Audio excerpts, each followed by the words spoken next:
दोस्तों, SC/ST act इतना खतरनाक हो सकता है, ये तो मैंने भी नहीं सोचा था और आपने भी नहीं सोचा होगा। मैं गारंटी देता हूं इस बात का कि जिसने बनाया है उसने भी नहीं सोचा होगा कि SC/ST का इस्तेमाल इस तरीके से किया जा सकता है।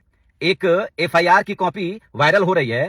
पूरे गांव को एक ही FIR में फंसा दिया गया है। एक समुदाय पे गंभीर आरोप लगाए गए हैं, जो समुदाय है ब्राह्मण। लेकिन क्या यह सत्य है या सोची समझी साजिश के तहत गांव के 100 से 150 ब्राह्मणों को एक साथ फंसाया जा रहा है? और वो भी ऐसे ब्राह्मणों को फंसाया जा रहा है जो अपने अपने मतलब बिस्तर से खड़े भी नहीं हो सकते, जो इतने वृद्ध हो चुके हैं।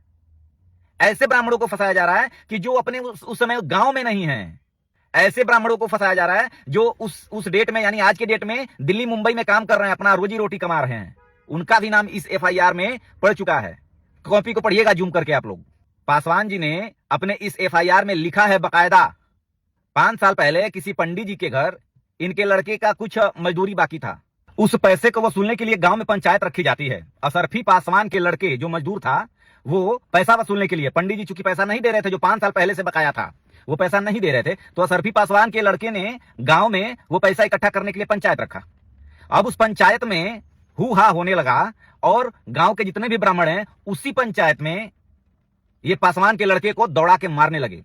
किसी तरीके से वो जान बचा के वहां से भाग के घर में आके छिप गया।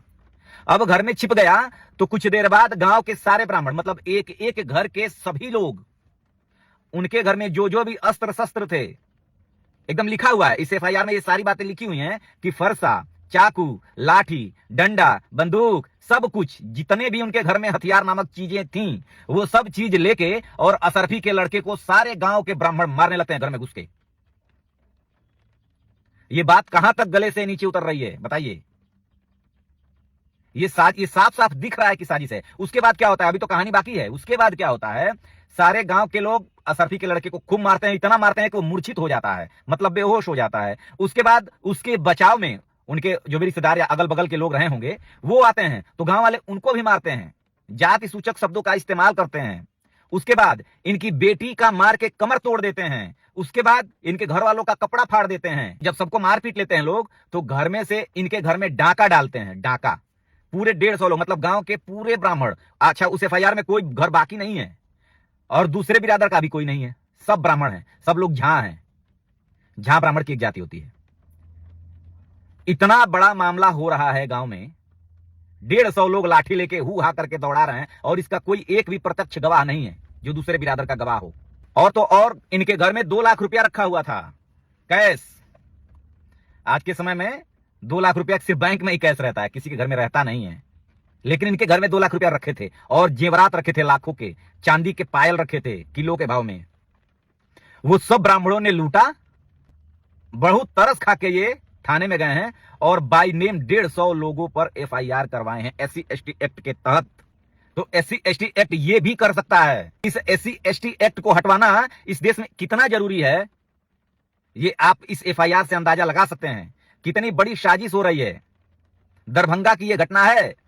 इतना दुर्भाग्यपूर्ण ये देश है कि देश के ब्राह्मणों को जो है इतना प्रताड़ित किया जा रहा है, इतना प्रताड़ित किया जा रहा है कि ब्राह्मण बेबस हो गया है, बेबस। भाई साहब, एक आदमी पे जुल्म होता है तो पूरे देश में तूफान आ जाता है। लेकिन यहां 150 परिवार, और इसको मैं वीडियो क्यों बना रहा हूं, क्योंकि इसको बहुत लोग नहीं जानते हैं। इसको जानिए, आवाज को उठाइए, ब्राह्मणों का सहयोग करिए, अपनी राय दीजिए, इस वीडियो को ज्यादा से ज्यादा शेयर करिए, ताकि देश के हर कोने में यह बात पहुंचे कि इतना बड़ा मामला, आज तक SC/ST एक्ट में भी इतना बड़ा मामला नहीं हुआ था कि एक तरफा पूरे गांव को फंसा दिया गया हो।